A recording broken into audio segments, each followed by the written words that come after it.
नमस्कार, बहुत स्वागत आप सभी का। आप देख रहे हैं आपका प्रोग्राम कहानी कुर्सी की। मैं हूं सौरभ शर्मा, आपके साथ तीनों मेहमान हमारे साथ स्टूडियो में आ चुके हैं। अवधेश कुमार जी आ चुके हैं प्रोग्राम में। सर बहुत स्वागत आपका। समीर चौगांवकर साहब हमारे साथ हैं, बहुत स्वागत समीर जी का। और हर्षवर्धन त्रिपाठी जी हैं, बहुत स्वागत हर्षवर्धन जी का। आज आपसे बहुत सारे चुनावी राज्यों की बात भी करनी है हमको। इसके अलावा देश में कुंभ को लेकर के एक किस्म का जो क्रेज देखने को मिला पिछले एक डेढ़ महीने से, वो थम नहीं रहा है, उसकी बात भी हम लोग आज करेंगे। बंगाल से शुरुआत करेंगे, जहां पर मोहन भागवत 10 दिन रुके। कल उनकी एक बड़ी सभा वहां पर हुई, वहां जो उन्होंने बातें की और उसका सीधा सीधा बंगाल के चुनाव से क्या कनेक्शन है, ये आपको बताएंगे। बिहार के मुख्यमंत्री नीतीश कुमार दिल्ली आ चुके हैं। पिछले एक महीने में 2 बार ऐसा हुआ है वो दिल्ली आए, लेकिन उनकी बीजेपी के किसी बड़े नेता से कोई मुलाकात नहीं हुई। प्रधानमंत्री को अब कुछ दिनों के बाद बिहार जाना है, तो बिहार में क्या हो रहा है, वहां इसी साल चुनाव है, बंगाल में अगले साल चुनाव है। बात असम की भी करेंगे, असम में भी अगले साल चुनाव होने जा रहे हैं और लगता है कि उसकी फील्डिंग हेमंत बिश्व शर्मा ने करनी शुरू कर दी है, गौरव गोगोई और उनके परिवार को सीधे निशाने पर लेकर के। इसकी बात भी हम लोग करेंगे। और दिल्ली में शपथ ग्रहण टल गया, जो विधायकों की बैठक होनी थी वो टल गई है। इस बैठक के टलने की वजह क्या है? क्या मुख्यमंत्री के नाम को ढूंढने में कोई पेच है, या अभी जो दिल्ली रेलवे स्टेशन पर हादसा हुआ उसकी वजह से पार्टी ने ठीक समझा कि अभी ये जो चुनावी बातें हैं ये 1-2 दिन के लिए और टाल दी जाए? इसके बारे में हम लोग बात करेंगे, लेकिन आइए पहले बंगाल की बात करते हैं। तस्वीरें दिखाई जरा स्क्रीन पर। बंगाल में आरएसएस का बहुत बड़ा कार्यक्रम हुआ और अभी कुछ दिनों पहले अभी समीर जी इसी प्रोग्राम में आपको बता रहे थे ना कि बंगाल में संघ का जो नेटवर्क है या संघ का जो ग्राउंड है बहुत बड़ा है और उस जमाने से है जब हेडगेवार साहब ने स्थापना की थी आरएसएस की 1925 में। तो बंगाल प्रांत यूं ही उसके लिए बड़ा विशेष है और साथ ही साथ एक कसक भी है कि सारे राज्यों में लगभग भारतीय जनता पार्टी परचम फहरा चुकी है, लेकिन बंगाल अभी भी बचता है। और बंगाल में पिछले विधानसभा चुनाव में 2021 में आपको याद होगा कि बहुत ज्यादा बीजेपी के लोग भी बढ़ चढ़ कर बोल रहे थे और ऐसा लग रहा था कि शायद इस बार बाजी पलटी। लेकिन जब चुनाव के नतीजे आए तो पता लगा कि भी बहुत फासला था बीजेपी और टीएमसी के बीच में, ममता बनर्जी के बीच में। तो यहां से जो संदेश मोहन भागवत ने दिए हैं उसकी बात हम लोग पहले करेंगे। मैं आपको उनके 2 बयान सुनाने जा रहा हूं। मोहन भागवत जी ने एक बात कही कि आप लोग यहां पर आए हैं, गर्मी भी बहुत है और आज को ऐसा कोई विशेष दिन भी नहीं है, लेकिन तो आप लोग अपना सभी लोग गणवेश में आए हैं, मतलब आरएसएस की यूनिफॉर्म पहन करके आए हैं, दूर दूर से आए हैं, बड़ी दिक्कत भी हुई होगी। तो वो सीधे सीधे ये भी कह रहे थे कि भाई आपके लिए बंगाल में आरएसएस का कार्यकर्ता होना कोई बहुत आसान काम नहीं है ममता जी के राज में, लेकिन फिर भी आप लोग यहाँ पर आए हैं तो ये आपकी कमिटमेंट है। और उन्होंने एक सवाल का जवाब भी दिया। लोगों के मन में भी आता होगा कि आरएसएस केवल हिंदुओं के लिए काम क्यों करती है या हिंदुओं के बीच में ही काम क्यों करती है। इसका जवाब खुद, ये सवाल भी खुद पूछा मोहन भागवत जी ने, इसका उत्तर भी दिया कि हम हिंदू चेतना के लिए काम क्यों कर रहे हैं। उन्होंने कहा क्योंकि हिंदू समाज ही देश का जिम्मेदार समाज है। तो एक बार जरा मोहन भागवत जी की बातें, जो कुछ हमें लगा कुछ आपको सुना सकें, क्योंकि पूरी स्पीच तो नहीं सुनाई जा सकती, अहम बातें आपको सुना दें, फिर उसके बाद बात करते हैं बंगाल आरएसएस बीजेपी मुकाबला वर्सेस टीएमसी। संघ के स्वयंसेवक अपने खर्चे से, अपना गणवेश अपने खर्चे से करते हुए यहां पर उपस्थित है। कई प्रकार की बाधाएं आई होंगी, उन बाधाओं को दूर करते हुए सब लोग उपस्थित हैं। प्रश्न का उत्तर देना हो तो संघ संपूर्ण हिंदू समाज का संगठन करना चाहता है, क्योंकि इस देश का उत्तरदायी समाज हिंदू समाज है। भारत का एक स्वभाव है, उस स्वभाव के साथ हम नहीं रह सकते, ऐसा जिनको लगा उन्होंने अपना अलग देश बना लिया। जो नहीं बिछड़े उन सबको भारत नाम का स्वभाव चाहिए। विश्व की विविधता को स्वीकार करके हिंदू चलता है। वो हिंदू समाज और भारतवर्ष एक रूप है, क्योंकि वह हिंदू समाज सारे देश की विविधताओं को एक सूत्र में चलाने वाली भारतीय संस्कृति के आचरण का प्रयास करता है। सब एक बात को मानते हैं, सब में एक तत्व है, उसी से विविधता बनी है। इसलिए विविधता में भी एकता देखो। एकता का साक्षात्कार जीवन का परमोच्च लक्ष्य, उपभोग नहीं, संयम चाहिए। सुख बाहर नहीं मिलता, अंदर का सुख उसको प्राप्त करो। समान मान्यता भारतवर्ष के अंदर है, उसके कारण भारतवर्ष एक है। उस बात को आज हम कहते हैं तो लोग कहते हैं आप हिंदुत्व बोल रहे हो, आप हिंदू हो। इस हिंदू समाज को संगठित करना है। आज भी हम देखते हैं समस्याएं रहती ही है। कितना भी अच्छा समय हो, समस्या नहीं, ऐसा कभी होता नहीं। मनुष्य के जीवन में नित्य बाधाओं को पार करते हुए ही जाना पड़ता है। वैसे समाज के जीवन में भी छोटी मोटी समस्याएं हमेशा रहती है, कभी ज्यादा समस्याएं, कभी बड़ी समस्याएं, कभी छोटी समस्याएं। परंतु समस्याएं क्या है इससे फर्क नहीं पड़ता। समस्याओं को झेलने वाला कितना तैयार है। अब समस्याएं तो बंगाल में भी बहुत सारी हैं संघ के लिए और भाजपा के लिए। उनका सामना करने के लिए कितनी तैयार है भाजपा और संघ, अगर हम संघ प्रमुख के शब्दों को ही देख लें तो अभी। लेकिन जो तस्वीरें देख करके मैंने एकदम अभी यहाँ कहा पीछे, मैंने कहा देखिए बैठे हुए भी कितने डिसिप्लिन में लगते हैं। वरना सभाएं तो हर संस्था करती है, हर राजनीतिक दल करते हैं, लेकिन जैसे पंक्ति कतार में एकदम बिल्कुल बराबर का डिस्टेंस होना चाहिए दो लोगों के बीच में, वो आपको जो दिखाई देता है, तो मुझे उन्होंने कहा कि यही संघ ही है। संघ मतलब डिसिप्लिन, संघ मतलब शाखा, मतलब अनुशासन। अब इस अनुशासन का और बंगाल में इतने दशकों के काम का सिला कब मिलेगा संघ को और भारतीय जनता पार्टी को, आइए इसकी हम चर्चा करेंगे। देखें, ये कहा जाता था, अभी मैं साउथ की बात नहीं करता, साउथ क्योंकि अभी बिल्कुल दूर की कौड़ी है भारतीय जनता पार्टी के लिए, तमिलनाडु, केरल। लेकिन अगर आप उत्तर में, पश्चिम में और पूर्व में, इन राज्यों के अगर आप देखेंगे, कोई भी राज्य उठा करके देख लीजिए, तो अब कोई ऐसा राज्य नहीं है जहां पर भारतीय जनता पार्टी या और संघ की वजह से वहां उसका जो आउटरीच कार्यक्रम है वो सत्ता मिलने की कामयाबी के साथ पूर्ण ना हो गया हो। लेकिन एक बंगाल बचा है। आप असम तक पहुंच गए, लेकिन उससे पहले बंगाल छूट गया। इधर बिहार मिल गया थोड़ा आपको बंगाल से पहले वाला, लेकिन फिर वहीं बंगाल जाते जाते जो है स्टीम निकल जाती है भारतीय जनता पार्टी की। पिछली बार का चुनाव आप देखिए, लगा कि भाई बात बिल्कुल बिल्कुल मुहाने पर पहुंच गई है, अब बस यहां से बाजी पलटेगी। लेकिन जब चुनाव का नतीजा आए तो 10% वोट का गैप था भारतीय जनता पार्टी और ममता बनर्जी की पार्टी के बीच में। अब अगले साल फिर चुनाव होना है और तैयारी तो बीजेपी तो हर वक्त चुनाव मोड में रहती है, लेकिन अब तो बंगाल, दिल्ली के बाद बंगाल के इलेक्शन में लगी गई होगी। केजरीवाल जी जैसे एक बड़े मुश्किल व्यक्ति थे पार पाने के लिए, ऐसे ही ममता बनर्जी हैं। अब मैं बात संघ से शुरू करूंगा, जाना है आपको चुनाव तक अगले साल के। नहीं, देखिए, सबसे पहले तो ये मुझे लगता है कि ममता बनर्जी जो तानाशाही रवैया अपनाती हैं, उसका एक प्रतिरोध है राष्ट्रीय स्वयंसेवक संघ के सरसंघ चालक का ये आयोजन। क्योंकि संघ तो अलग अलग प्रांत, अलग अलग क्षेत्र में इस तरह से स्वयंसेवक मिलन, इस तरह के शिविर, इस तरह का एकत्रीकरण वो करता ही है, और उसमें सरसंघ चालक इस तरह का व्याख्यान, इस तरह का बौद्धिक वो देते ही देते हैं। लेकिन ममता बनर्जी की सरकार में इसको रोकने का प्रयास हुआ, मामला उच्च न्यायालय गया और वहां से इजाजत मिली है, ये भी लोगों की जानकारी इसी सभा की। तो इससे समझ में आएगा कि ये जो पूर्वी वर्धमान का ये कार्यक्रम है, ये कितना महत्वपूर्ण है।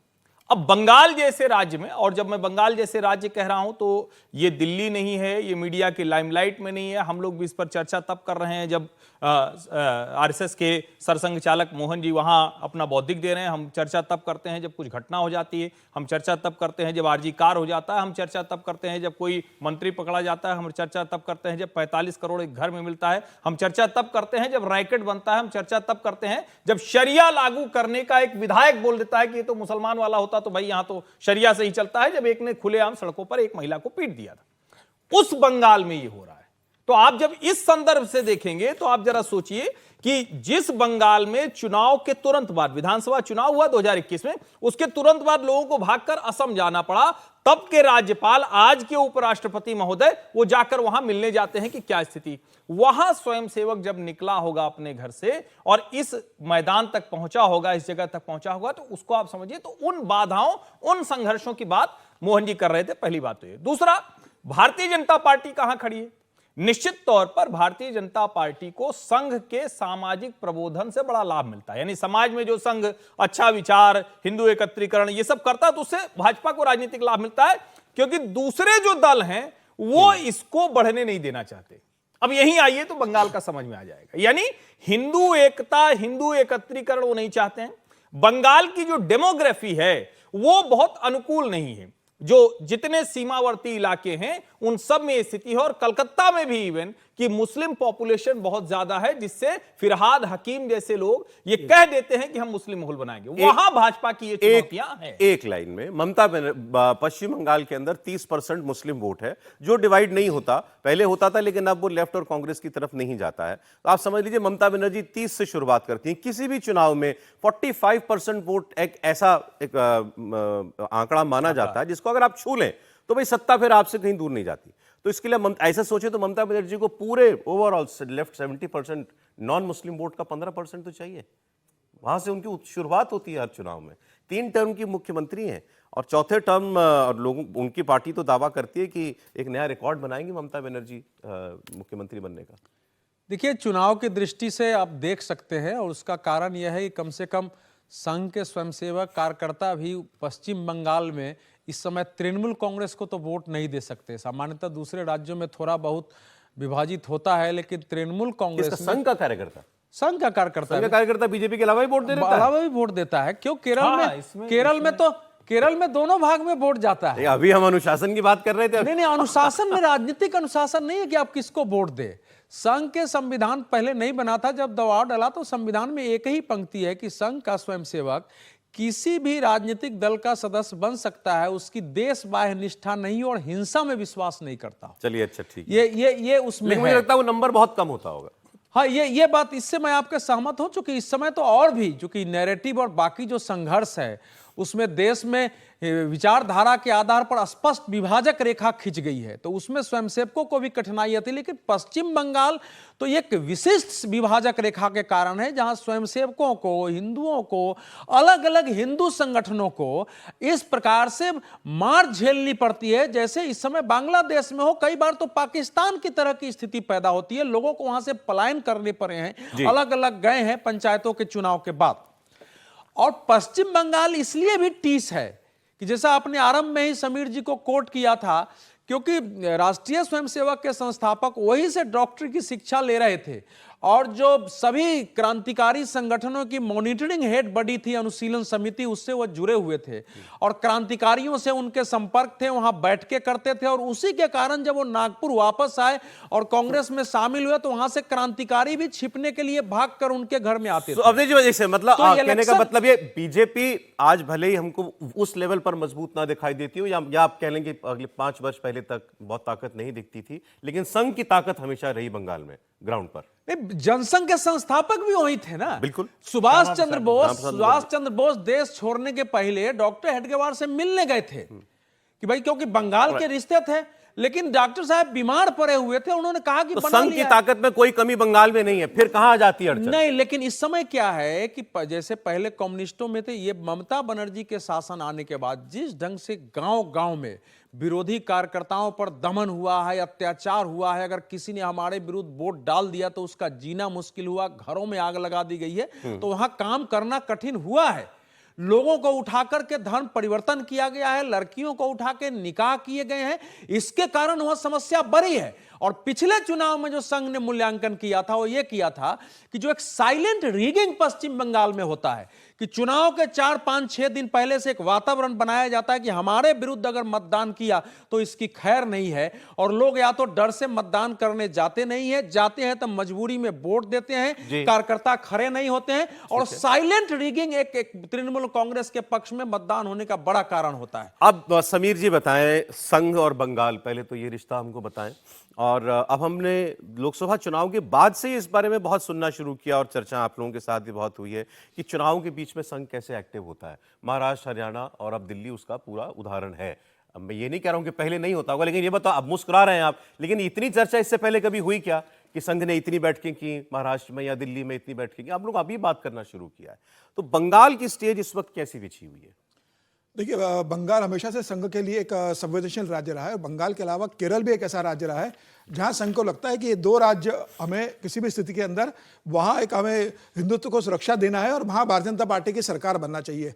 बंगाल से अटैचमेंट का बड़े कारण। एक तो डॉक्टर केशव बल्जीराम हेगड़वार ने वहीं से डॉक्टर की पढ़ाई पास की थी, दूसरा श्यामा प्रसाद मुखर्जी वहीं से निकले थे। और जब आप देखिए, जब जम्मू कश्मीर में भारतीय जनता पार्टी ने महबूबा के साथ जो सरकार बनाई थी, तो उस समय प्रधानमंत्री मोदी की जो स्पीच हुई थी, उन्होंने कहा था कि आज हम श्यामा प्रसाद मुखर्जी को सच्ची श्रद्धांजलि है कि जहां उन्होंने बलिदान दिया है वह हम भारतीय जनता पार्टी की आज सरकार में हिस्सेदारी बन रही है। और मुझे लगता है उसके बाद से भारतीय जनता पार्टी के लिए और संघ के लिए बंगाल रहा है। देखिए, संघ के लिए बंगाल इतना महत्वपूर्ण है कि बंगाल को संघ ने अपने 3 हिस्सों में बांटा हुआ है। एक दक्षिण बंगाल है जिसका मुख्यालय कलकत्ता में आता है, एक मध्य बंगाल है जिसका मुख्यालय वर्धमान में आता है जहां मोहन जी की स्पीच हुई थी, और तीसरा उत्तर बंगाल है जिसका मुख्यालय सिलीगुड़ी में आता है। संघ के 3 क्षेत्रों में बांटा हुआ है। और मोहन जी ने अपने इस 10 दिन के प्रवास के दौरान इन तीनों क्षेत्र प्रचारकों के साथ बैठक की है, और ये बहुत स्पष्ट कहा इस बैठक के अंदर कि आपको हर जिले में जाना है, हर ग्राम पंचायत में जाना है, 1 साल के अंदर संघ हर घर में पहुंचना है। तो मुझे लग रहा है कि ये बहुत सीधा सीधा संकेत दिया गया है कि अगले साल जब चुनाव होंगे, टारगेट बिल्कुल चुनाव के साथ बिल्कुल बिल्कुल, और क्लियर कर दिया उनको, तीनों क्षेत्र प्रचारकों को, तीनों क्षेत्र के प्रतिनिधियों को, कि आपको किस तरीके से वहां काम करना है। और मुझे लग रहा है कि संघ अब वहां पर जमीनी स्तर पर लगातार, क्योंकि संघ को सबसे ज्यादा संघर्ष करना पड़ा है शाखा लगाने में, स्वयंसेवकों को तैयार करने में। एक केरल रहा और बंगाल रहा। जब कम्युनिस्ट की सरकार थी और ज्योति बसु की सरकार थी, उस समय संघ पे किस तरीके से हमले होते थे, शाखा लगाने वाले स्वयंसेवकों के वहां पर लेफ्ट के लोग हाथ काट देते थे, वहां पर आगजनी करते थे। केरल में भी ऐसा हुआ है। अब बंगाल में संघ जमीनी स्तर पर काफी मजबूत होते जा रहा है। ममता बनर्जी ने तमाम कोशिश की, संघ प्रमुख का स्पीच न होने देने की कोशिश की, लेकिन देखिए ये भी एक बहुत अच्छा संकेत है कि संघ प्रमुख ने आरजीकर में जो पीड़ित बेटी का जो रेप हुआ था और जो हत्या हुई थी, उसके पेरेंट्स से संघ प्रमुख ने मुलाकात की। यह भी एक बहुत बड़ा संकेत है। जनरली संघ प्रमुख इस तरीके से, मतलब जहां जाते हैं इस तरीके से मुलाकात उनकी बहुत कम होती है। जाकर उनको बुलाना, उनसे मिलना, उन्हें लंच के लिए इनवाइट करना और ये कहना कि आपके साथ पूरा समाज खड़ा है, आपके साथ पूरा संघ है, मुझे लगता है एक बहुत बड़ा संकेत संघ प्रमुख मोहन भागवत जी ने दिया है। और उन्होंने अपने भाषण से बहुत चीजें बंगाल के स्वयंसेवकों को बहुत उन्होंने स्पष्ट किया, और ये तय है कि आने वाले चुनाव के लिए बंगाल के लिए संघ ने अपने आप को तैयार इस लाइन को आप लोग कैसे डिकोड करते हैं उनके भाषण की? देखिए, ये बात वो कई बार कह चुके हैं कि भाई जिसको जाना था वो चला गया आजादी के समय पर, बंटवारे के समय पर। हिंदू, जब उन्होंने कहा मैं हिंदू समाज की बात क्यों करता हूं, संघ क्यों करता है, तो उन्होंने कहा हिंदू समाज ही देश का जिम्मेदार समाज है। इसको जरा सा आप बताएं। और लेकिन इसके साथ साथ फिर आगे वो ये भी कहते हैं कि जिसको जाना था वो चला गया। भारत की अपनी एक प्रवृत्ति है, जो उस उन मूल्यों और प्रवृत्ति के साथ नहीं रह सकता था वो चला गया, जो रह गए वो स्वाभाविक रूप से हमारे हैं। तो उसमें वो भेद नहीं कर रहे हैं किसी के अंदर, हिंदू या मुसलमान के अंदर। देखिए, मुझे लगता है कि राष्ट्रीय स्वयंसेवक संघ को अगर अच्छे से समझना है तो इससे ही समझ लीजिए कि भारत में वो हिंदू स्वयंसेवक संघ नहीं है, दुनिया के दूसरे देशों में हिंदू स्वयंसेवक संघ है। तो भारत में वो राष्ट्रीय, मतलब जो भी यहाँ है वो किसी भी जाति, धर्म, पंथ, क्षेत्र, भाषा, वर्ण, जहां से भी हो, लेकिन जो लाइन उन्होंने बोली है वही एक तरह से कहें कि असली पैमाना है। जो यहाँ के मूल्यों के साथ नहीं रहना चाहते, नहीं मानते, उसको स्वीकार नहीं करते, वो चले गए, बाकी हमारे हैं। लेकिन अगर कोई यहाँ रह के भी इन मूल्यों को स्वीकार नहीं करेगा, राम और राष्ट्र को स्वीकार नहीं करेगा, अयोध्या को स्वीकार नहीं करेगा, काशी को स्वीकार नहीं करेगा, प्रयाग को स्वीकार नहीं करेगा, गंगा यमुना सरस्वती के संगम को स्वीकार नहीं करेगा, उसमें वो फ्रॉड सेकुलरिज्म वाला गंगा जमुनी तहजीब डालेगा, गंगा भी हिंदुओं की पूज्य नदी, यमुना भी हिंदुओं की पूज्य नदी, जब फ्रॉड डालेगा तो उनको जरूर बताना पड़ेगा। वो जरूर नहीं, इसमें कोई भ्रम नहीं रखना चाहिए। संघ भी इसमें भ्रम नहीं रखता है और मुझे लगता है कि बार बार कहिए। लेकिन जब वो कहते हैं सब हमारे हैं, तो पहले दिन से वो ये काम कर रहे हैं। वो तो मुस्लिम राष्ट्रीय मंच संघ से निकलकर इंद्रेश जी एक प्रचारक के तौर पर वरिष्ठ प्रचारक हैं, वो काम कर रहे हैं। तो मुझे लगता है ये भ्रम नहीं है। भ्रम कहां है? जब कोई कहता है कि भाई हिंदू होना कम्युनल होना है, तो भैया फिर भ्रम है। तब तो फिर उसको फिर किनारे करना पड़ेगा। जो हिंदू को कम्युनल मानता है, जो टीका को कम्युनल मानता है, जो मानता है कि ये जय श्री राम का नारा वॉर क्राई है, उन्माद है, उसको तो फिर समझाना पड़ेगा। वो तो फिर गड़बड़ है। देखिए, इसमें कोई भ्रम नहीं। देखिए हर्षवर्धन, ये सारे काम का लब्बो लुबाब आ जाता है वोट पर कि मैंने इस समाज के बीच में काम किया, मुझे वोट, वो समाज मेरी बात सुनी कितनी, उसने मेरे साथ जुड़ा कितना, और अंत में जब बात आई कि हम इनको मौका देते हैं हम सेवा करने का, सरकार बनाने का, तो वो मेरे साथ जुड़ा कि नहीं जुड़ा। सिंपल बात। अब मुसलमानों में से कितना वोट बीजेपी को मिलता है, हर चुनाव में हम लोग बात कर लेते हैं। मैंने तो आज तक कोई ऐसा आंकड़ा सुना नहीं जिससे आंखें फटी की नहीं, भ्रम किसी को है भी नहीं, ना संघ को ना मोदी जी। तो भाई मोदी बंगाल जी की ने एक में कहा था कि वो हमें वोट मिले न मिले, लेकिन उनके दरवाजे तक जाइए, बस दरवाजे तक जाइए। वो ठीक है, वो अच्छी बात है, करते रहना चाहिए। बंगाल की लड़ाई इन वन लाइन 70-30 की लड़ाई है कि नहीं है? बिल्कुल है वो लड़ाई। और उस लड़ाई को आप यूं भी समझिए कि ठीक है, आज के समय में हम लोग जिसको कहें कि थोड़ा सा चुनाव एक लोकसभा वाला हुआ, उसमें भारतीय जनता पार्टी की सीटें कम आ गई, तो हमें ऐसा लग रहा है कि सब कुछ बदल गया। लेकिन ऐसा नहीं कि सब कुछ बदल गया। संदेश खाली एक दिन होगा, एक दिन नहीं होगा, खत्म हो जाएगा, ऐसा थोड़ी ना होता है। वहां जो कुछ हुआ है वो बंगाल के लोगों के माथे पर है, चिपका हुआ है। आरजी कार एक दिन होगा फिर हम भूल जाएंगे, ऐसा नहीं होगा। उसी कलकत्ता में पहली बार हुआ कि कलाकार निकल कर आए, लोग निकल कर आए। दरअसल बंगाल का जो इतिहास रहा है ना, कई बार किसी समाज के एक विद्रोही तेवर लड़ते लड़ते वहीं सबसे ज्यादा दंगे हुए, वहीं सबसे ज्यादा उनको झेलना पड़ा, उन्हीं का विभाजन होकर जो आज का बांग्लादेश है वो हो गया। तो उस सब से एक तरह से कहें कि उनका जो सोचने का, देखने का तरीका भी थोड़ा अलग है। लेकिन ये कोशिशें हो रही, और अब तो वहां ये छोटी बात थोड़ी ना है कि जय श्री राम के नारे लगते हैं, छोटी बात थोड़ी ना है कि वो विवेकानंद के सूत्र वाक्य वो चलने लगे हैं। तो ये सामान्य घटनाक्रम नहीं है। नहीं, अब देखिए कि कोई किसी भी राज्य में सत्ता परिवर्तन हमको एक झटके में ही होता हुआ दिखता है, चाहे उसके पीछे बड़ी ग्रेजुअल तरीके से कोई पार्टी बढ़ी हो। लेकिन बंगाल में नजर तभी आया जब बीजेपी 3 सीटों से 77 सीट पहुंच गई। दिल्ली में तभी नजर आया जब वो 3 सीट से 48 सीट पर पहुंच गई। अभी साल भर है अभी, लेकिन बंगाल में वैसा कोई फ्रेम बन रहा है। देखिए, राजनीतिक रूप से देखिए तो इस समय तो नहीं बन रहा है जो स्थिति वहां है। मोहन जी का कार्यक्रम देखिए, उसको राजनीतिक रूप से केवल हम नहीं देखते। अब मैं ओवरऑल बात कर रहा हूं। ओवरऑल बात करें, उसके राजनीतिक पहलू भी हैं, ऐसा नहीं कि उसके राजनीतिक पहलू नहीं है, लेकिन एक अलग कार्यक्रम है। यह दीर्घकालिक दृष्टि से एक खड़ा करना है। पहले उस पंक्ति का अर्थ जो मेरी समझ में, उसके बाद आपके प्रश्न पढ़ाऊंगा। उन्होंने कहा कि भारत एक भूगोल नहीं है, यह एक स्वभाव और प्रवृत्ति है। तो जिन लोगों ने केवल इसको भूगोल मान लिया, स्वभाव और प्रवृत्ति नहीं मान लिया, उन्होंने अपना देश बना लिया है। लेकिन जो लोग यहां रह गए इसके स्वभाव के साथ है, और वो स्वभाव क्या है? विविधता में एकता। विविधता में एकता व्यक्ति के बीच भी, परिवार के बीच भी, समाज के बीच की, सब में स्वयं को देखना, और प्रकृति के साथ भी एकता, ये केवल हिंदू समाज कर सकता है। और बंगाल में आवश्यकता उसकी बहुत ज्यादा है, क्योंकि बंगाल में जो कुछ हमने देखा है, यह भी देश को ध्यान रखना चाहिए कि विभाजन में मुस्लिम लीग का साथ देने वाले जो हिंदू संगठन जो थे, वो बंगाल से ही आए थे। ठीक है, तो वहां यह अवधेश जी ब्रेक का समय हो गया, लेकिन एक लाइन जो चुनाव का विषय है, भारतीय जनता पार्टी को वहां स्वयंसेवकों में, कार्यकर्ताओं में, समर्थकों में, जिन्होंने संघर्ष किया, जो मुकदमे झेल रहे हैं, उन सबके अंदर यह आत्मविश्वास पैदा हो कि हम लड़ेंगे तो पार्टी और सरकार हमारे साथ रहेगी, बचाएगी। ये तो काम अभी होना बाकी है। ये एक लाइन में बाकी सर, है। अभी बंगाल क्या दूर है बीजेपी के लिए?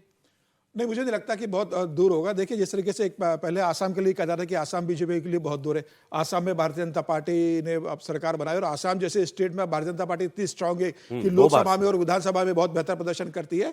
बंगाल में भारतीय जनता पार्टी बेहतर प्रदर्शन करेगी, लेकिन 2024 का लोकसभा चुनाव में भारतीय जनता पार्टी को झटका लगा, 12 सीटों पर आ गई। अगर आप 2019 से अगर देखेंगे तो वो एक नुकसान रहा है भारतीय जनता पार्टी को। लेकिन भारतीय जनता पार्टी ने पिछले विधानसभा चुनाव के हार के बाद अमित शाह ने वहां की संगठन की तैयारी कर दी। सुनील बंसल को वहां का संगठन प्रभारी बनाकर जिम्मेदारी दी गई है। तो जमीन पर भारतीय जनता पार्टी कर रही है, संघ भी अपने स्तर पर काम कर रहा है। संघ और भारतीय जनता पार्टी के स्वयंसेवक मिलकर, मुझे लग रहा है अगले चुनाव में जैसे ये सर्वे वाले लोग ट्रैकर चला के रखते हैं, हम लोग को भी ट्रैकर चला के रखना चाहिए। अब से आने वाले जो बड़े चुनाव है, उनमें बंगाल का चुनाव भी है। बंगाल, ममता बनर्जी और बीजेपी, आखिर अगले साल होने वाले बंगाल चुनाव के लिए संघ और भाजपा की क्या तैयारी है, और क्या इस बार ममता बनर्जी को चौथी बार सीएम बनने से रोक पाएगी भाजपा? आइए करते हैं बिहार की बात। बिहार में इस बार इसी साल चुनाव होने जा रहा है, और दिल्ली जिस तरीके से भारतीय जनता पार्टी ने जीता, और जिस तरीके से अभी तक जो केंद्र की सरकार, जिसमें नीतीश जी के बहुत मूल्यवान सांसदों का योगदान है, चल रही है, उससे ऐसा कोई प्रतीत नहीं होता कि बहुत चुनौती बीजेपी को वहां पर मिलने जा रही है। लेकिन हमको नहीं भूलना चाहिए कि जो आरजेडी है, तेजस्वी, अब लालू जी तो बीच में उनकी तबीयत खराब थी तो बिल्कुल ही आउट ऑफ पॉलिटिक्स थे, हो गए थे, लेकिन अब वो थोड़ा बहुत ठीक हैं, अब वो थोड़ा बहुत हिस्सा ले रहे हैं सभी चीज़ों में, गतिविधियों में। लेकिन तेजस्वी यादव हैं पार्टी के लीडर, और उन्होंने अपनी पहले इम्तिहान में अपनी पार्टी को नंबर 1 पार्टी बना दिया था बिहार के अंदर। और थोड़ी बहुत कमी उम्मीद रह गई होती अगर, तो मानिए कि सरकार भी लगभग उन्होंने बना ही ली होती। तो इसलिए हल्के में तो नहीं लिया जा सकता, लेकिन बंगाल में फेवरेबल जरूर हैं चीजें एनडीए के लिए, ऐसा इस वक्त दिखाई देता है। नीतीश कुमार जी दिल्ली आए, कल वो दिल्ली आए और वापस भी चले गए। बताया जा रहा है कि वो अपने एक पीएसओ के, जो उनकी सिक्योरिटी में तैनात थे, उनके घर में शादी थी, उसके लिए वो वहां पर आए थे, दिल्ली में आए थे, एनसीआर में आए थे, और वो वापस चले गए, जबकि अखबारों में सब जगह छपा हुआ आपको मिलेगा कि नीतीश कुमार आने वाले हैं, उनकी मोदी से मुलाकात हो सकती है, उनकी बीजेपी के टॉप लीडर से मुलाकात हो सकती है। कोई मुलाकात नहीं हुई, वो वापस चले गए। ऐसा ही आप याद करें दिसंबर में हुआ था, मनमोहन सिंह जी जब गुजरे थे और उनसे उनके परिवार से मिलने के लिए वो यहाँ पर आए थे, उनको श्रद्धांजलि देने के लिए। तब भी ये चर्चाएं थी बहुत कि वो मुलाकात कर सकते हैं, लेकिन उस वक्त भी ऐसा नहीं हुआ था। बजट में आप देखें तो बिहार का पूरा ख्याल रखा गया है और प्रधानमंत्री नरेंद्र मोदी को अब भागलपुर जाना है 24 फरवरी को, तो वो भी अभी कोई बहुत दूर नहीं है। तो पहले तो ये हम लोग समझ लें कि मतलब सब कुछ जो है इस एनडीए यूनिट में बिहार के अंदर ठीक है या कहीं कोई खटपट जैसी बात नजर आती है? आपको सुनते हैं ऐसा? नहीं, मुझे लगता नहीं है ऐसा। सुनने को तो देखिए है क्या ना कि नीतीश जी का ऐसा मतलब जिसको कहते हैं ना कि चरित्र रहा है, राजनीतिक चरित्र, तो उसमें लगता है कि आज यहाँ कल वहाँ, कब पलट जाएं, तो जहाँ पलट गए वहीं से कहानी नहीं शुरू हो जाती है। लेकिन मुझे नहीं लगता है कि बिहार में नीतीश जी कोई पलटने के फेर में है। बिहार में नीतीश जी की पूरी कोशिश अपने पुत्र को अब स्थापित करने की। हाँ, क्या नाम है उनका? और निशांत। और जो सबसे बड़ी बात है कि मुझे लगता है कि ये भारतीय जनता पार्टी के पक्ष में जाने वाला है। लंबे समय से भाजपा एक ऊहापोह में थी कि नीतीश जी को हटाकर कैसे हम जदयू के साथ रह पाएंगे, ये पार्टी रहेगी तो कैसे रहेगी। अब अगर उनका पुत्र आएगा और उसका कोई भी किसी भी तरह का समायोजन होगा तो बड़ी आसानी से भारतीय जनता पार्टी को वो नंबर 1 वाली कुर्सी यानी मुख्यमंत्री वाली कुर्सी भारतीय जनता पार्टी को आसानी से मिलेगी। गठजोड़ भी आसानी से चलेगा। मान के चल रहे हैं कि नीतीश जी अपने पुत्र के लिए नंबर 1 कुर्सी पर दाव नहीं लगाएंगे, दावा नहीं ठोकेंगे? उनको कम से कम इतना तो, जिसको कहते हैं ना कि कई बार हम मृग मरीचिका को सत्य मान लेते हैं, लेकिन एकदम से मृग मरीचिका में ही जीवन जीने लगे ऐसा होता नहीं, थोड़ी देर के बाद मृग मरीचिका टूटती है। तो नीतीश जी इतना भी नहीं हो जाएंगे कि अपने पुत्र को मुख्यमंत्री की कुर्सी पर देखें, जिसका अभी राजनीतिक कहें कि पहली पायदान भी नहीं चढ़ा है, जिसका कोई भी किसी तरह का कोई इतिहास नहीं राजनीतिक तौर पर। तो अभी तो वो ये चाहेंगे कि उनके सामने वो इस्टेब्लिश हो जाए, और ये सबसे अच्छा उनके लिए समय है कि जब वो मुख्यमंत्री की कुर्सी छोड़ रहे हैं। जब उनको 2020 वाले चुनाव के बाद उन्होंने कहा था कि मुझे नहीं बनना है, अमित शाह ने कहा नहीं, हमने कहा था हम आपको बनाएंगे, लेकिन अब 5 साल बाद पानी जिसको कहते हैं ना कि गंगा में बहुत बह गया है और अब स्थिति वो नहीं है, तो शायद वो एक बार्गेन पॉइंट बहुत अच्छा होगा। तो मुझे बेहतर तरीके से भाजपा और जदयू आगे जाते हुए दिखते हैं, नीतीश कुमार मुख्यमंत्री की कुर्सी से उतरते हुए दिखते हैं। और बिहार में इस वक्त तेजस्वी यादव मतलब उनका ग्राउंड कैसा नजर आ रहा है? भाई आप कुछ भी कहिए, सबसे बड़ी पार्टी उनकी उन्होंने बनाई है चुनावों में। देखिए, अगर 2020 का चुनाव परिणाम अगर देखें तो भारतीय जनता पार्टी से 1 सीट ज़्यादा आरजेडी को मिली थी। भारतीय जनता पार्टी को 74 सीटें थी और उसको 75 सीटें मिली थी। लेकिन अगर आप वोट बैंक अगर देखेंगे तो 23% से ज़्यादा वोट बैंक आरजेडी को मिला था और भारतीय जनता पार्टी का 19.5% का वोट बैंक था। नीतीश कुमार का 15% के पास वोट बैंक था। तो अगर वोट बैंक की बात करेंगे तो तेजस्वी यादव और लालू प्रसाद यादव की जो आरजेडी है उसका एक स्ट्रांग बेस है। भारतीय जनता पार्टी के इतनी तमाम महीने के बाद भी भारतीय जनता पार्टी अभी 20% के वोट बैंक को वहां पर पहुंची नहीं है। और नीतीश कुमार जो 2020 के चुनाव में बहुत मजबूत थे, आज वो बहुत ज्यादा कमजोर हो चुके हैं। अब शारीरिक रूप से भी वो कमजोर हुए, राजनीतिक रूप से भी वो कमजोर नजर आ रहे हैं। तो ये देखना होगा कि नीतीश कुमार भारतीय जनता पार्टी के साथ क्या वही एसेट बने रहते हैं कि जो 2020 के चुनाव में थे। मुझे लग रहा है कि नीतीश कुमार इस समय भारतीय जनता पार्टी के कमजोर कड़ी रहने वाले। हालांकि भारतीय जनता पार्टी बार बार बोल रही है कि हम नीतीश कुमार के साथ चुनाव लड़ेंगे, लेकिन मुझे लगता है कि अगर भारतीय जनता पार्टी नीतीश कुमार के बगैर अगर तैयारी करती तो ज्यादा बेहतर परिणाम मिलता है। लेकिन अब नीतीश कुमार चूंकि उनके पास दोनों ऑप्शन है कि वो भारतीय जनता पार्टी को छोड़कर लालू के साथ भी जा सकते हैं, तो ये भारतीय जनता पार्टी की मजबूरी है कि वो नीतीश को रखे। और केंद्र में भी नीतीश का समर्थन है। फिलहाल मुझे लगता है कि आरजेडी को खारिज करना बहुत आसान नहीं है। उनका एक वोट बैंक है, आज वो 23 से 24% के वोट बैंक में खड़े। अब भारतीय जनता पार्टी कहां जाती है? लोकसभा चुनाव में निश्चित रूप से नीतीश कुमार ने और भारतीय जनता पार्टी ने बहुत बेहतर प्रदर्शन करा है, लेकिन एमवार समीकरण जो उनका स्ट्रॉन्ग, आप कह रहे हैं बीजेपी और जेडीयू बहुत मजबूत सही है कॉम्बिनेशन के तौर पर, लेकिन आरजेडी को अभी भी हल्के में नहीं ले सकते। आरजेडी को हल्के से ले नहीं सकते, लेकिन आरजेडी की समस्या यह है कि आरजेडी के साथ कोई मजबूत हाथ नहीं है। भारतीय जनता पार्टी के साथ एक नीतीश मजबूत साझेदार है। बड़ा हाथ है उनके पास। अब सर उसका 9% का वोट बैंक है, 19 सीटें जीतते हैं। अब वो 9% वोट बैंक बचा के रखते हैं कि नहीं रखते हैं, ये देखने वाली बात होगी। तो तेजस्वी को लड़ाई अपने दम पर लड़ना पड़ेगा। अरे मैं इसी आपसे बात चर्चा करना चाहता हूं। ये जो हम लोग कुंभ को लेकर के एक फिनोमेना देख रहे हैं ना, देखिए दुर्घटनाएं हुई वो अलग बात है, लेकिन इससे तो कोई इनकार नहीं कर सकता कि इस जो माहौल इस वक्त कुंभ को लेकर के बना हुआ है, ऐसा तो हमने पहले कभी नहीं देखा। कुंभ पूरा निकल गया, उसके बाद भी ऐसी रेलम रेल है, लोगों के बीच में इतना क्रेज है, और वो ज्यादातर बिहार से, यूपी से आने वाले और जगहों से पहुंचने वाले लोग हैं, खास तौर पर उसमें बिहार से आने वाले लोग हैं। बंगाल की हम बात करते हैं, बंगाल में ट्रेनें बिल्कुल चोक चल रही हैं, वहां से इतने लोग आना चाह रहे हैं। तो ये कहीं क्या रिफ्लेक्ट होगा चुनाव के अंदर? क्योंकि अभी लालू जी ने जो बयान दिया उसकी चर्चा बहुत होगी, तो मैं आपको सुना देता हूं। भाई अब ये हादसा हुआ दिल्ली के रेलवे स्टेशन वाला, तो लालू जी ने उस पर रिएक्ट किया, क्या है ये कुंभ? कुछ नहीं है, सब फर्जी, सब शब्द चले उनका, वो जब बयान सुनेंगे तो फालतू की बात, एग्जैक्टली सब फालतू है, उनका ये कहना था। और सब लोग जो है उनके ऊपर, बाकी विरोधी जो है उन पर जो है पिल पड़े। अब उनको याद दिलाया जा रहा है कि भाई आप फालतू बता रहे हैं, आपके साथी लोग जो हैं अखिलेश यादव तो परिवार के साथ जाकर के डुबकी लगा करके आए हैं। जीतन राम मांझी भी इस पर कुछ बोले, छोटे छोटे बयान है, सुन लीजिए। क्या क्या क्या मांग करेंगे कुंभ में सर? जिस तरह से भीड़ बढ़ रही है, अरे सब कुंभ का क्या कोई मतलब है, फालतू है कुंभ। विपक्ष के नेता माननीय तेजस्वी यादव अपने पिता जो राजनीतिक नजरबंद हैं, एक तरफ लालू प्रसाद जी कहते हैं कि फालतू का यह काम है, दूसरी तरफ उनके निकटस्थ संबंधी अखिलेश यादव बेटा के साथ स्नान करते हैं। ये दोहरा मापदंड कैसे चलेगा? एक तरफ आपके परिवार की आस्था भी है, आप तो रेल मंत्री के बेटा रहे हैं, पिता पापा से नहीं पूछे थे कि पापा आपके समय रेल दुर्घटना होती थी, कितना ज्ञान आप देते थे? इसलिए फालतू का बात कर करके कम से कम जन सेवा का यह विषय है, उसकी पीड़ा के साथ साझीदार बनिए, फालतू बात करने का अभी समय नहीं है। लेकिन बिहार से जिस तरीके से लोग उमड़ पड़ रहे हैं कुंभ में जाकर स्नान करने के लिए, कुंभ देखने के लिए, सर कोई मूड बताता है क्या? ये भी कोई इंडिकेटर है क्या? इंडिकेटर होता है। लोकसभा चुनाव में अयोध्या का जो शिलान्यास था, कई बार हम लोग बताते हैं कि उसका क्या असर हुआ, लेकिन बिहार में बहुत जगह असर हुआ भी। और चूंकि भारतीय जनता पार्टी उसको उस रूप में जिस ढंग से चुनावी मुद्दा बनाना था नहीं बनाई, दूसरी दिशा में चली गई थी। इस समय अब कुंभ को उस चुनाव के समय, सर एक मिनट रोकूंगा आपको। भारतीय जनता पार्टी की एक प्रेस कॉन्फ्रेंस इस वक्त हो रही है, सुधांशु त्रिवेदी उसमें बोल रहे हैं, सुनते हैं। रिलेटेड स्टेटमेंट नहीं है, इसी भाव और इसी विचार के अनेक स्टेटमेंट राहुल गांधी पहले दे चुके हैं।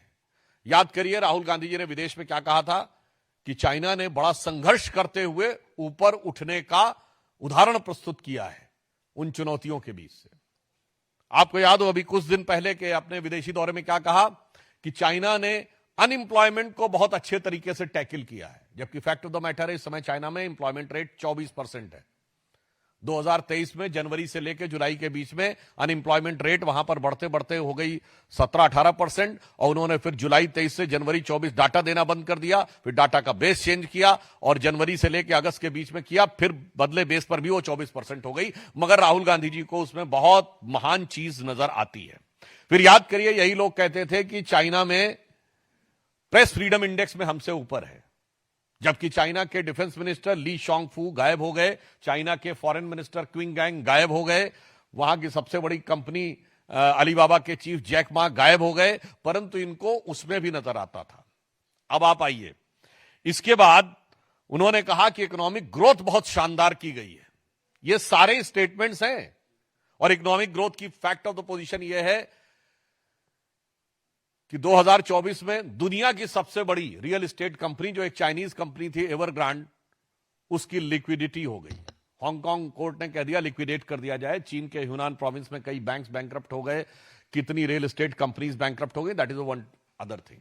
उस प्रक्रिया में जब हम यह देखते हैं कि यह बयान सैम पित्रोदा का आया है, पहली बात तो हम बहुत साफ करना चाहते हैं, भारत सरकार प्रधानमंत्री श्री नरेंद्र मोदी जी के नेतृत्व में विश्व के हर देश के साथ अच्छे और सौहार्दपूर्ण संबंध चाहती है, परंतु वो राष्ट्रीय स्वाभिमान, सुरक्षा और सुदृढ़ता को बनाए रखते हुए।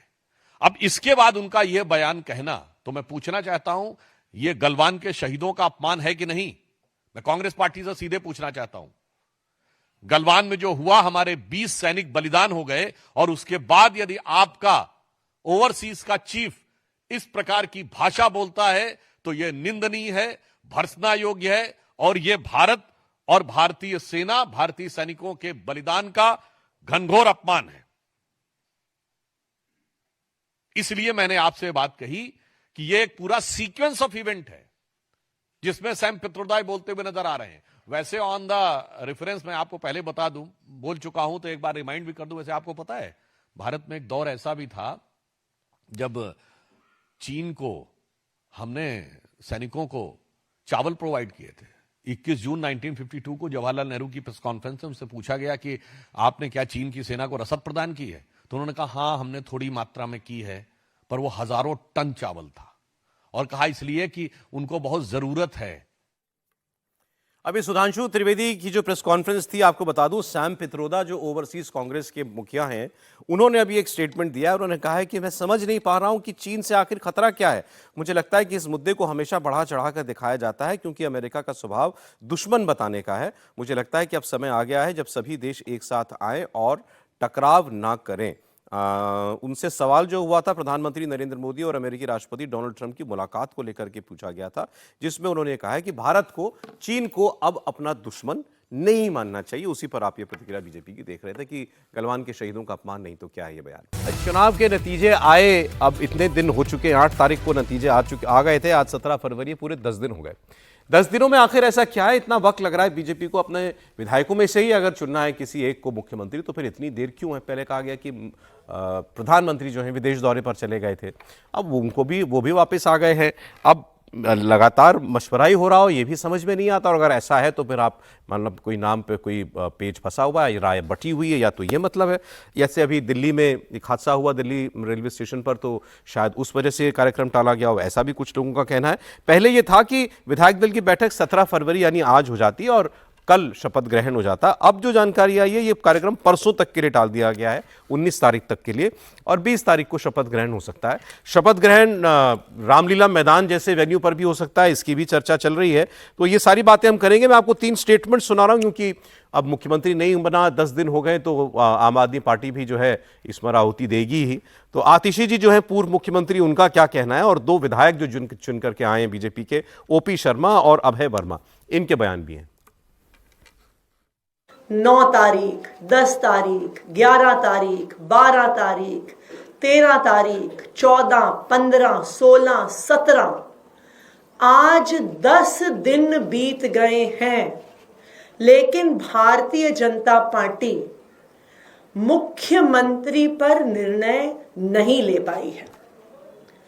आज यह बिल्कुल साबित हो गया है दिल्ली वालों के सामने कि भारतीय जनता पार्टी के पास मुख्यमंत्री का कोई भी चेहरा नहीं है। आज ये बिल्कुल साफ हो गया है कि प्रधानमंत्री नरेंद्र मोदी जी को अपने 48 विधायकों में किसी पर भी भरोसा नहीं है। उनको पता है कि इन 48 विधायकों में से एक भी विधायक सरकार चलाने की योग्यता नहीं रखता है। देखिए, जिन लोगों को धकिया के लोगों ने कूड़े के ढेर के ऊपर डाल दिया है, मुझे लगता नहीं है कि उनके सवालों का कोई जवाब देना वाजिब है। ना कोई मीटिंग रखी, ना कोई मीटिंग पोस्टपोन हुई। भारतीय जनता पार्टी का कार्य करने का एक तरीका है परंपरागत। मोदी जी बाहर थे, सबसे पहले पर्यवेक्षक की नियुक्ति मोस्ट प्रोबेबली आज या कल हो जाएगी। उसके बाद विधायक दल की बैठक होगी, उसमें नाम तय होगा। वो नाम 1 या 2 जो भी नाम होंगे वो हाई कमांड पे जाएंगे। हाई कमांड जिसके ऊपर मोहर लगाएगा, आने वाले 4-5 दिन में उसको मुख्यमंत्री का ताज पहना देंगे और सारे जितने भी एमएलए हैं उसके नेतृत्व में दिल्ली के विकास के लिए जो मोदी जी की गारंटी है उसको पूरा करने का पूरा प्रयास करेंगे। हमारी पार्टी व्यक्तिवादी पार्टी नहीं है। अरविंद केजरीवाल जो कह दे वही सही। एक्स को टिकट दे दे तो सही, वाई को टिकट दे दे तो सही, उनकी टिकट बदल दे तो सही। हमारी पार्टी सामूहिक नेतृत्व से चलती है, समन्वय संवाद करके चलती है। एक व्यक्ति निर्णय नहीं लेता। जहाँ तक बात डिले का है, मुझे लगता है अभी कोई डिले नहीं हुआ। 10-10, 15-15 दिन सरकार बनाने में लगते हैं। काफी सोच समझ के निर्णय होता है। कौन बनेगा दिल्ली का मुख्यमंत्री, यही सवाल है आपके हमारे सामने भी हमारे पॉलिटिकल एडिटर देवेंद्र पराशर जुड़ रहे हैं, शायद वो आपको खबर दे पाएंगे। देवेंद्र, क्या देरी है और आखिर नाम कोई फाइनल हुआ भी होगा अब तक या नहीं? सौरभ, 4 प्रमुख कारण पहले देरी की अगर बात करें तो रहे। पहली बात, प्रधानमंत्री नरेंद्र मोदी का अमेरिका दौरे पे जाना। दूसरी बात, जब वो लौट के आया और जैसे ही ये सुगबुगाहट शुरू हुई तब तक कल आपने देखा कि रेलवे का हादसा हुआ परसों रात से, उसके बाद पार्टी के भी सारे बड़े नेता उन्हीं सारी चीज़ों में इन्वॉल्व रह गए, वो भी एक वजह रही, उसके चलते भी ये तारीख टाली गई। तीसरी चीज़ की संघ प्रमुख मोहन भागवत 19 को आ रहे हैं, तो उसके चलते जो शाम की बैठक 19 को विधायक दल की बैठक थी वो अब फर्स्ट हाफ में की जाएगी और शपथ ग्रहण समारोह बड़ा अब किया जाना है। पहले ये तैयारी की जा रही थी कि एक छोटा कार्यक्रम किया जाए, लेकिन अब हुआ कि बड़ा कार्यक्रम किया जाए। और आज की जो विधायक दल की बैठक थी, ये बात सही है कि आज विधायक दल की बैठक तय कर ली गई थी, लेकिन ये बात भी सौरभ उतनी ही सच है कि एक भी विधायक को आधिकारिक तौर पर इस बात की सूचना नहीं दी गई थी। मीडिया को ये सूचना तब मिल जाती है कि जैसे ही पार्टी के भीतर एक डेट को लेकर सहमति बनती है और जैसे तैयारियां शुरू होती हैं उसी आधार पे फिर रिपोर्टिंग हो जाता है, लेकिन उसमें कई बार तारीखें बदल भी जाती है, जो कि इस केस में हुआ। और चौथी चीज़ जो कि सबसे ज़्यादा इंपॉर्टेंट है कि इसमें कोई दो राय नहीं कि सहमति पर पहुंचना इतना आसान काम नहीं है बीजेपी के लिहाज से, दिल्ली के मुख्यमंत्री के लिए वो भी एक कारण है।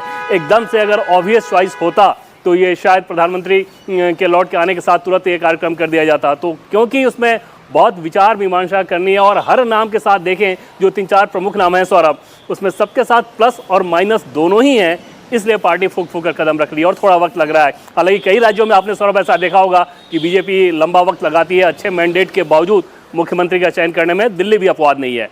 सौरभ, कुछ नाम जो अब इतने आज 10वां दिन हो गया नतीजों को आए, कुछ नाम जो अब आप देखते हो कि बहुत जोर से उनकी चर्चा होती है। और पहले दिन से सौरभ जिन 4 नामों को लेकर जो बात थी ना, लगभग कमोबेश अभी भी पार्टी के भीतर उन्हीं नामों के इर्द गिर्द सारी चर्चा घूम रही है। साथ साथ कोई भी नेता ऐसा नहीं है, ऐसी स्थिति में नहीं है, मैं बड़े नेताओं की भी बात कर रहा हूँ, जिसको कोई इंडिकेशन भी हो टॉप लेवल से कि हाँ ये मुख्यमंत्री बनने जा रहे हैं। तो 2 चीज़ एकदम तय है कि जो 4 नाम पहले दिन से थे वो 4 नाम अभी भी उन्हीं पे चर्चा हो रही है, मुख्य चर्चा जो है। दूसरा, आइडिया किसी को नहीं कंक्रीट के, तो कंक्रीट तो छोड़ दीजिए, इंडिकेशन भी नहीं। अब से बातचीत से सौरभ, इस प्रोग्राम के बातचीत से थोड़ी देर पहले मैंने किसी एक बड़े नेता को फ़ोन करके पूछा, उनका भी यही कहना था कि मैं भी इंतजार ही कर रहा हूँ कि कुछ इंडिकेशन भी आए। नहीं तो वो 4 नाम तो बता ही दीजिए देवेंद्र।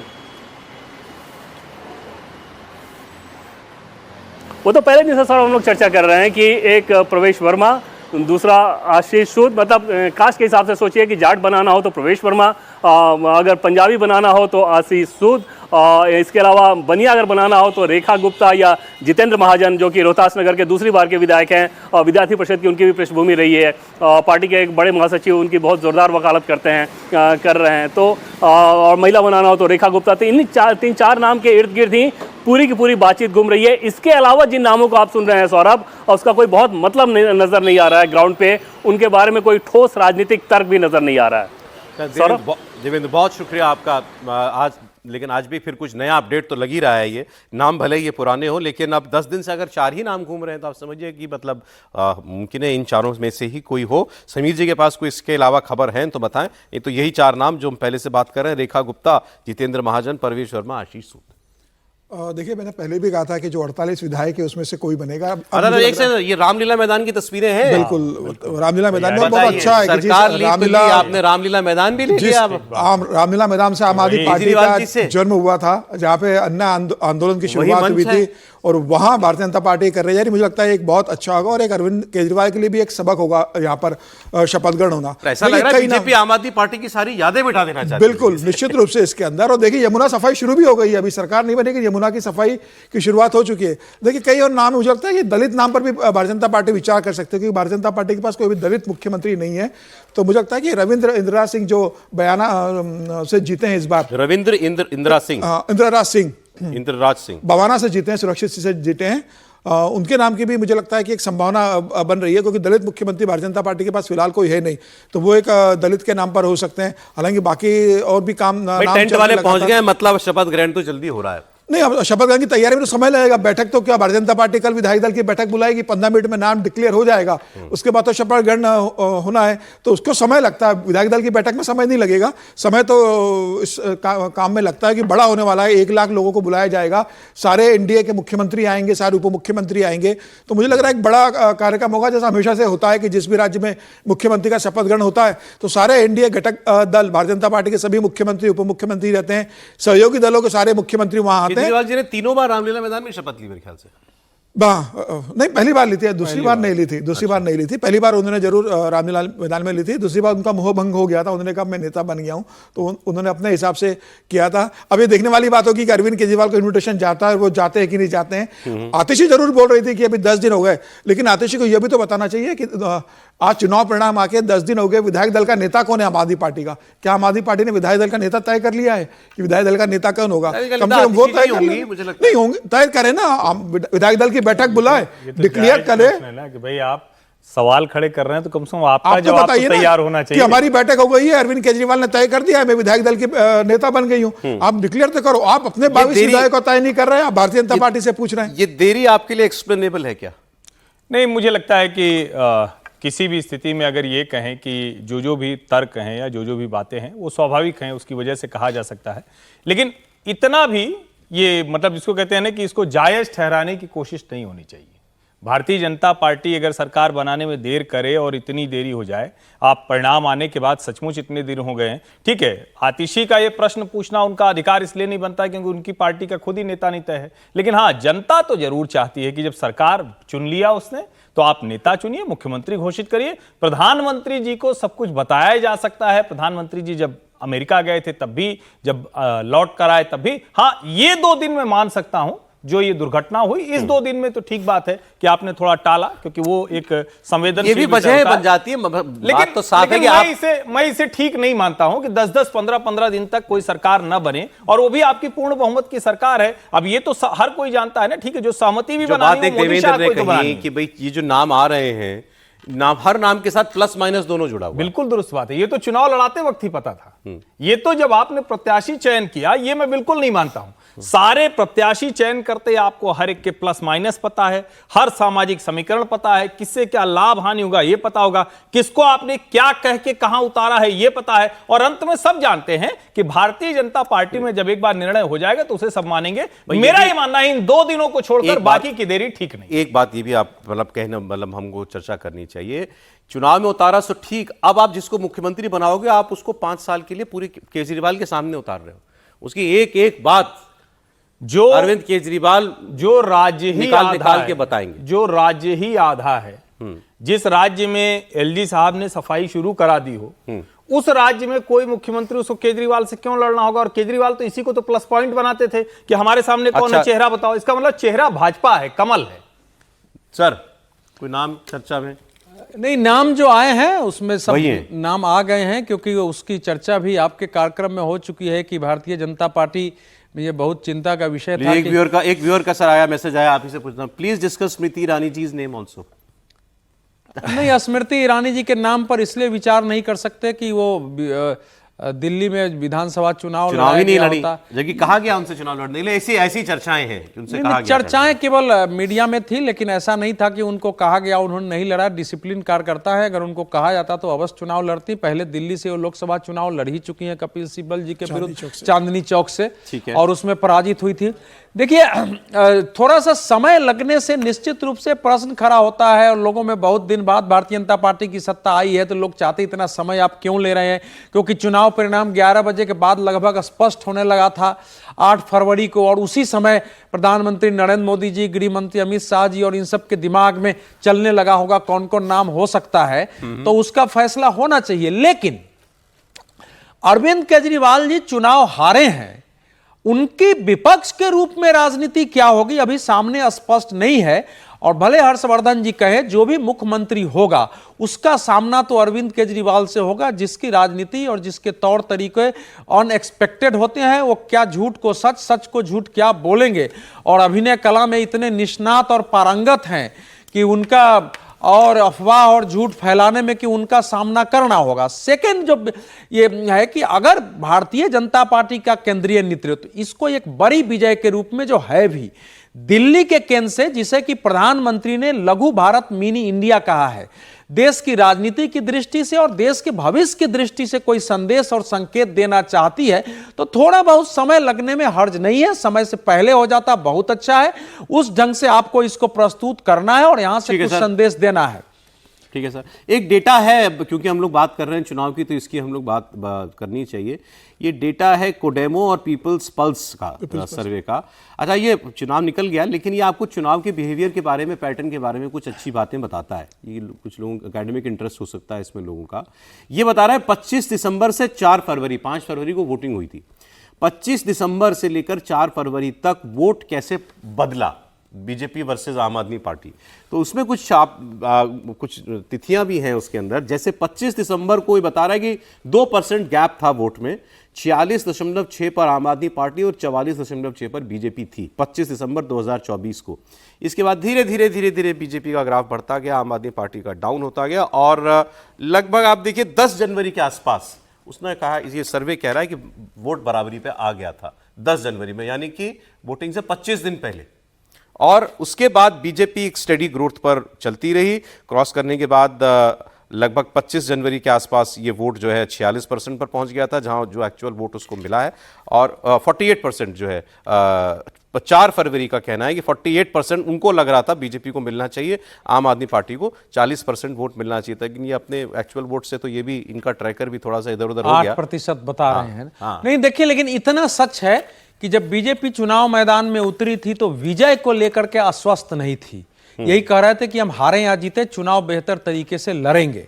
धीरे धीरे बीजेपी का ग्राफ बढ़ा और खासकर अरविंद केजरीवाल, कई लोग जो कहते हैं ना कि वोटर बहुत पहले मन बना लेता है, ये जो नहीं ये नहीं था, आप सुनते हो, नहीं देखिए कम से कम डेटा कह रहा है इसी एक महीने में बदला सब। नहीं दिल्ली में देखिए जो चुनाव टर्न हुआ है, जिसको कहते हैं कि अबाउट टर्न कर जाना, वो हुआ है अरविंद केजरीवाल जी ने जब जमुना में हरियाणा सरकार द्वारा जहर मिलाने की बात कर दी।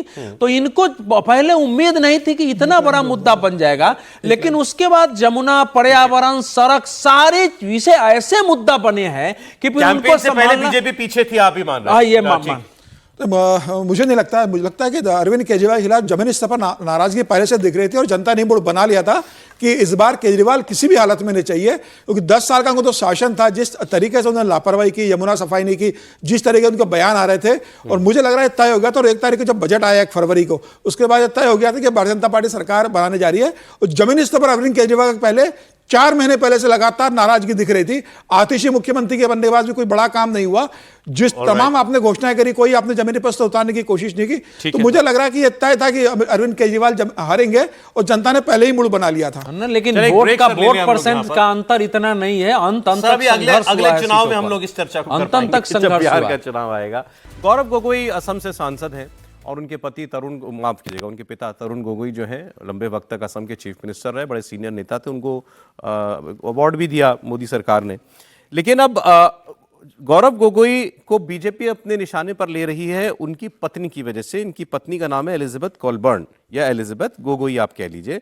एलिजाबेथ गोगोई ब्रिटिश नागरिक हैं और इनके ऊपर आरोप लगा रही है भारतीय जनता पार्टी, इनके जरिए गौरव गोगोई पर, कि इनके पाकिस्तान और आईएसआई से संबंध कहीं ना कहीं जुड़ रहे हैं। अब ये आरोप कैसे लग रहा है कि जो एलिजाबेथ हैं वो जो काम करती हैं जिन संस्थाओं के साथ, वो पाकिस्तान से भी ऑपरेट करती हैं वो संस्थाएं, और एक ब्रिटिश हाई कमीशन में मुलाकात जाकर के 2015 में गौरव गोगोई और उनकी पत्नी ने की, ऐसा ये भी आरोप लगाया गया। तो ये, और उसकी चर्चा उस वक्त बहुत ज्यादा नहीं हुई थी। अब भारतीय जनता पार्टी तस्वीरें भी दिखा रही है कि देखें वहां पर जाकर उनकी मुलाकात हुई थी। तो आखिर क्या है ये रिश्ता पाकिस्तान और आईएसआई के साथ, गौरव गोगोई और उनकी पत्नी का? गौरव गोगोई ने इस पर बहुत तीखा जवाब दिया। उन्होंने कहा मैं मानहानि का मुकदमा करूंगा हेमंत बिश्व शर्मा के पास, जो इस किस्म की गलत खबरें मुझे लेकर के और मेरी पत्नी को लेकर के फैला रहे हैं। मैं आपको 3 रिएक्शन दिखा रहा हूं, हेमंत बिश्व शर्मा का खुद का, गौरव गोगोई का जवाब, और आज सुधांशु त्रिवेदी ने प्रेस कॉन्फ्रेंस में इस मुद्दे पर भी कुछ कहा है, वो भी। We have definite information that Srimati Elizabeth Gogoi has visited Pakistan even after her marriage, Whether she visited along with the MP or single, those things has to be ascertained. Various deep information are coming up. Assam government, Assam cabinet is going to have its meeting.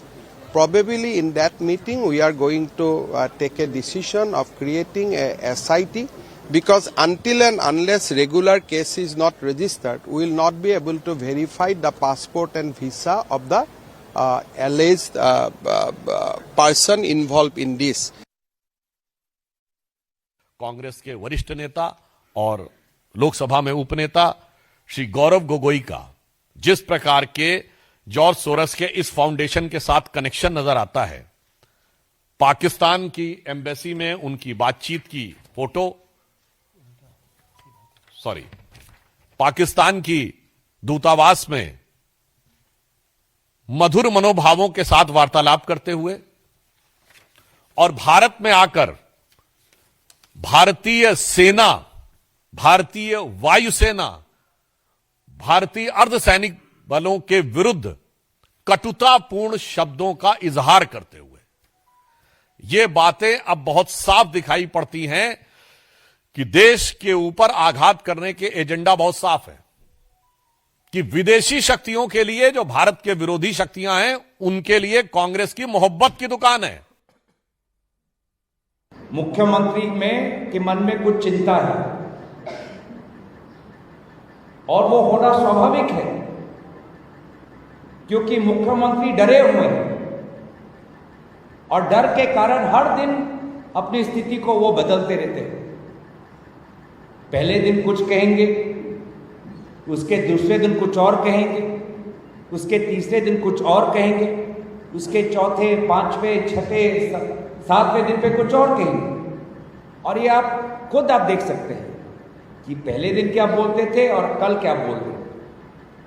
हमारी स्थिति स्पष्ट, कांग्रेस दल की स्थिति स्पष्ट है कि अगर उनको कोई जांच करनी है तो जांच करे। हम अपनी स्थिति पर अटल हैं। अब आपने बातें तो सबकी सुन ली, मामला क्या है मैं पहले आपको थोड़ा सा इनके बारे में बता देता हूं। जो एलिजाबेथ गोगोई हैं, श्रीमती एलिजाबेथ गोगोई, इन्होंने अपनी पढ़ाई पूरी करने के बाद climate and development knowledge network के लिए काम करना शुरू किया। इसको शॉर्ट फॉर्म में CDKN आप कहिए। और बीजेपी इसी CDKN को ISI का फ्रंट बता रहा है। ये जो climate and development knowledge network है, ये पाकिस्तान में भी काम करता है। और इस CDKN की वेबसाइट पर एलिजाबेथ की जो प्रोफाइल दी गई है उससे साफ है कि वो मार्च 2011 में संस्था में शामिल हुई थी। वो जलवायु परिवर्तन, विकास नीति और अनुसंधान के बैकग्राउंड के जरिए CDKN का हिस्सा बनी है। और इस संस्था के ये कहा गया है कि उन्होंने संस्था में भारत और नेपाल से जुड़े कार्यक्रमों को संभाला है। बीजेपी कह रही है कि वो पाकिस्तान भी गई हैं और यहाँ गौरव गोगोई ने पाकिस्तानी उच्चायुक्त से जाकर के मुलाकात की। गौरव गोगोई कहते हैं कि मेरा एक NGO है या उनकी एक संस्था है, उसके सिलसिले में वो मिले थे पाकिस्तानी उच्चायुक्त से जाकर के। बहरहाल अब पाकिस्तान वाली स्क्रिप्ट आ गई है और गौरव गोगोई उपनेता हैं लोकसभा में, इंपॉर्टेंट आदमी है। नहीं, इंपॉर्टेंट आदमी है और वैसे तो असम में चुनाव है अगले साल, कहीं भी कोई किसी से प्रेम कर सकता है, कहीं भी किसी का कोई विवाह हो सकता है। लेकिन भारत के एक राज्य के मुख्यमंत्री के पुत्र फिर स्वयं एक सांसद हो गए व्यक्ति के साथ, वो मतलब थोड़ा सा चौंकाने वाली बात तो लगती है और थोड़ा सा संदेह भी पैदा होता है कि ऐसे NGO भी हैं जिनको पाकिस्तान से बड़ा काम पड़ता है।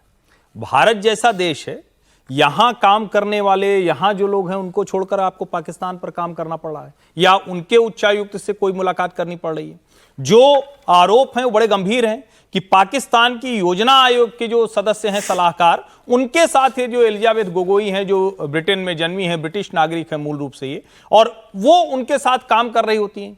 अब ये सारे आरोप निश्चित तौर पर एक झटके में खारिज किए जा सकते हैं कि देखिए ये तो कांग्रेस के उपनेता हैं सदन में, जो गौरव गोगोई कर भी रहे हैं, अब उनकी पत्नी है तो जाहिर वो करेंगे। लेकिन देश के तौर पर ये खतरा कभी कभी दिखता है जब इस तरह से कोई विवाह होते हैं, इस तरह के संबंध होते हैं। और मैं फिर कह रहा हूं, किसी का किसी से प्रेम हो सकता है, कोई कहीं जाकर विवाह कर सकता है, लेकिन जब इतने लिंकेज जुड़ने लगे कि कोई ऐसी इंटरनेशनल फ्रंट ऑर्गेनाइजेशन, कोई ऐसा पाकिस्तान, फिर एक NGO और उन सब का लिंक भारत के एक महत्वपूर्ण परिवार के राजनेता से फिर वो उनकी पत्नी होती है। 2013 में संभवतः विवाह हुआ और उसके बाद ये सारा घटनाक्रम होता है। तो ये चौंकाता जरूर है। मैं भी ये मानता हूं इसकी गंभीरता पूर्वक जांच की जानी चाहिए और देश को पता चलना चाहिए कि एलिजाबेथ गोगोई का सच अब क्या लेकिन हेमंत बिश्व शर्मा ये कह रहे हैं कि गौरव गोगोई ने संसद में भारतीय तटरक्षक रडार प्रणाली, हथियार कारखाने, रक्षा उपकरण, भारत ईरान व्यापार मार्ग ऐसे संवेदनशील मुद्दों पर भी सवाल पूछे हैं।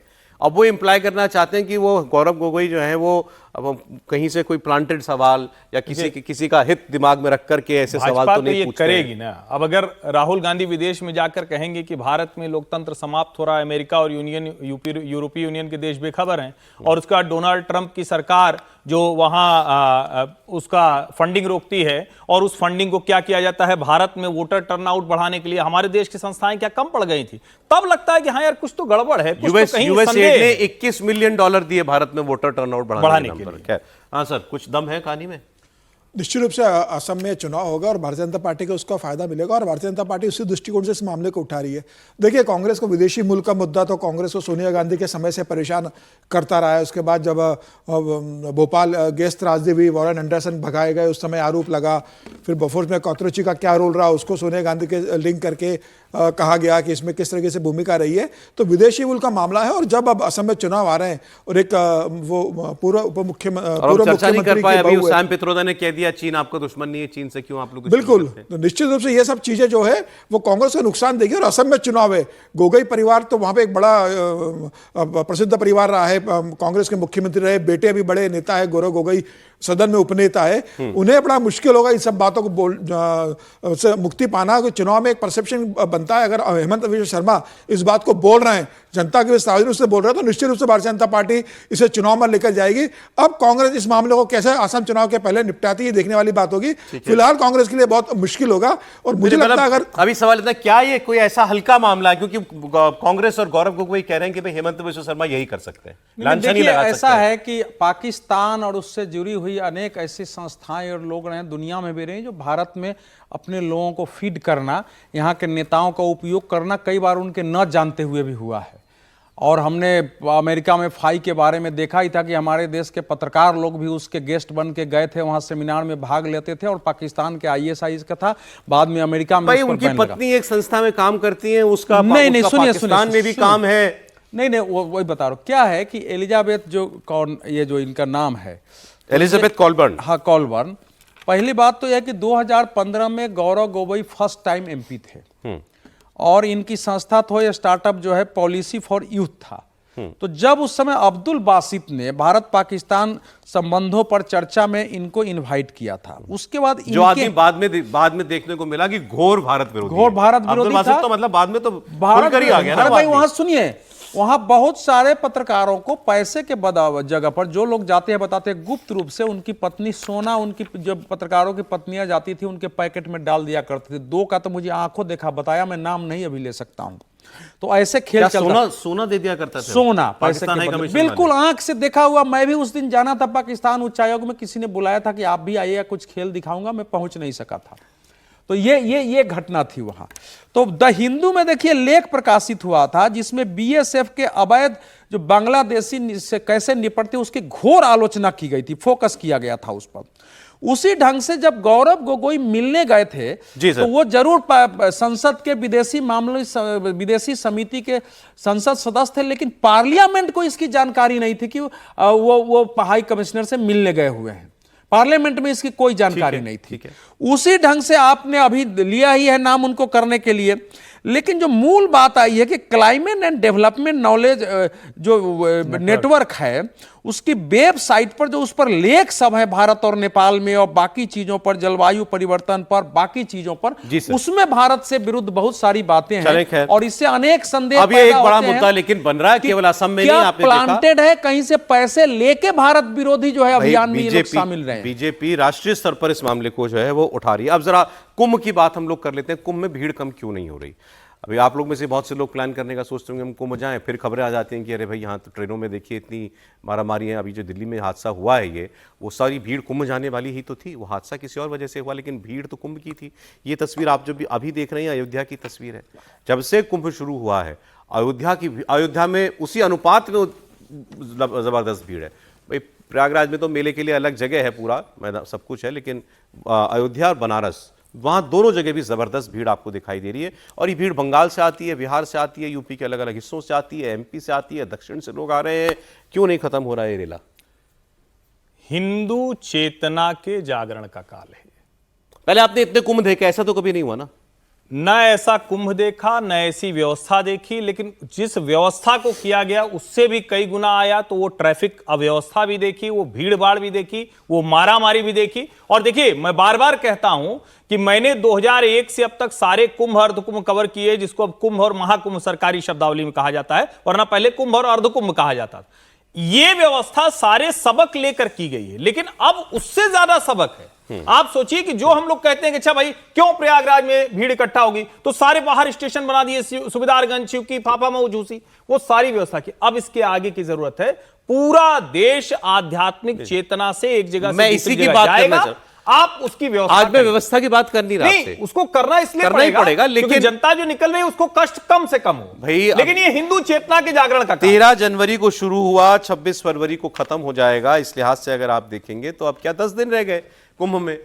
क्या या तो ये भीड़ इस वजह से कि चलो भाई अब बड़े बड़े स्नान निकल गए, अब उतनी भीड़ नहीं होगी, चलो अब हो आते हैं या तो ये वजह हो, वरना तो बाकी सभी शाही स्नान हो गए। माघ पूर्णिमा अंतिम बहुत बड़ा पर्व था, वो निकल गया। सिर्फ एक दो लाइन देखिए, एक तो और है कि जैसे लोग आंकड़े की बात करते हैं कितने लोग नहा गए, तो वैसे तो प्रशासन बार बार बताता है 10 लाख कल्पवासी, वो प्रतिदिन जोड़ के बताता है, ये भी वो ईमानदारी से, ट्रांसपेरेंसी से बताता है। लेकिन वो सब छोड़ दें, सारे देश की प्रयाग जाने वाली सड़कें जाम है, प्रति वर्ग किलोमीटर में कितनी गाड़ियां, कितने लोग, उसको जोड़ लीजिए।